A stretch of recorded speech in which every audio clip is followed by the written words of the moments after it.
All right, y'all. The talk of the wrestling news world right now is the financial state of TNA Wrestling. TNA has been actively seeking out new investors for the company as of late, which TNA Executive Vice President, Creative and Talent Relations John Gaborick has confirmed. TNA has been in a strategic partnership talks with several major global media companies and investment firms about the company's next phase of growth, adding that TNA CEO Dixie Carter has talked in recent media interviews about the company's execution of the 5-year growth plan, which I don't think is working too well. And it's a very exciting time for TNA. Gaborick also confirmed that Dixie Carter had spent a lot of time in New York and Los Angeles as of late of her meetings. Well, if it's such an exciting time, then how come you're seeking out financial help, investors, media people, etc., etc.? I don't think it's too exciting. On last night's Wrestling Observer Radio podcast, courtesy of F4WOnline.com subscribers, Dave Metzler said that he didn't have much in the way of details other than it's up for sale, which is still speculation.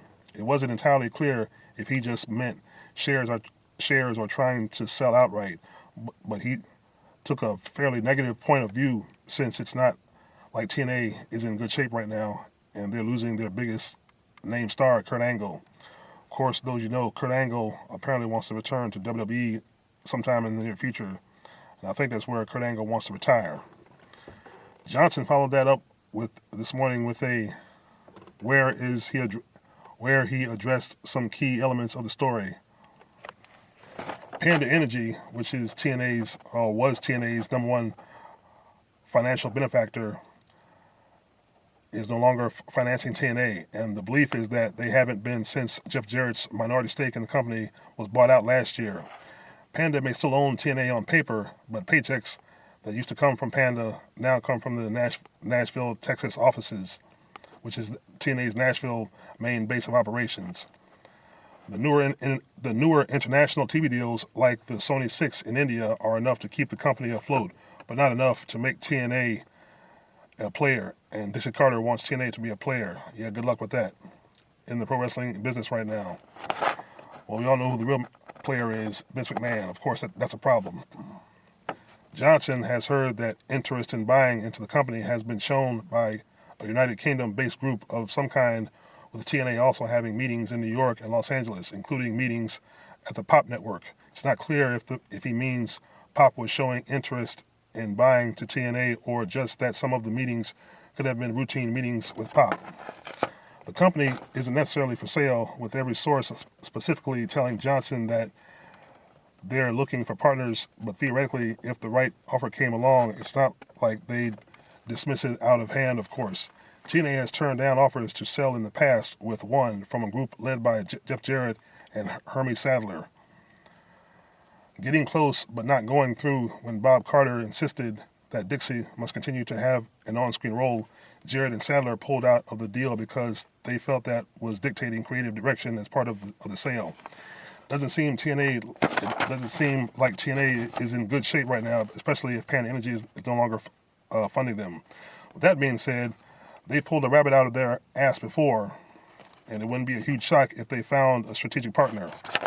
Now, let me tell you my take on this. And this is a good idea if Dixie Carter and this other person I'm going to mention were to watch this video.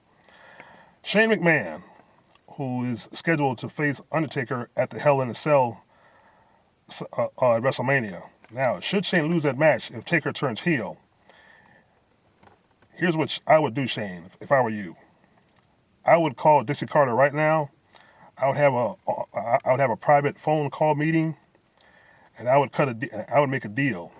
And that deal is would have an effect if you lose the WrestleMania match. If I were Shane, and I know Shane has the money, I would call Dixie, and I would offer a partnership where Shane McMahon buys TNA and builds it to become a major player. That would really piss Vince McMahon off. And see, this would be awesome come after WrestleMania if Shane should lose and not get control of WWE Raw. That's still the option would be was go buy TNA and really stick it in Vince's face. Because if anybody can bring TNA to glory, like Dixie Carter wants to see it come to fruition, I would, even if I was Dixie Carter, I would call Shane McMahon, because if she sees what's going on within the family and sees what's going on Raw, hey, that's a deal I would make. I would offer Shane McMahon a TNA wrestling, offer him control and even ownership, sole ownership. But that's just an idea. Like I said, the timing for this would be perfect, because if I got the feeling I have at WrestleMania, if I think what's going to happen, if what's going to happen when I think it's going to happen, and that's what I'm thinking, what might go down. If Shane loses, he doesn't get control of Raw, and all this hype is basically for nothing. So, Shane, Dixie, you guys need to have a nice private phone conversation meeting. So, hey, but it's all wishful thinking, and it's a nice dream. But at least that's my opinion. But hey, give your thoughts and comments. Like, share, subscribe to Professor Malik X. Peace.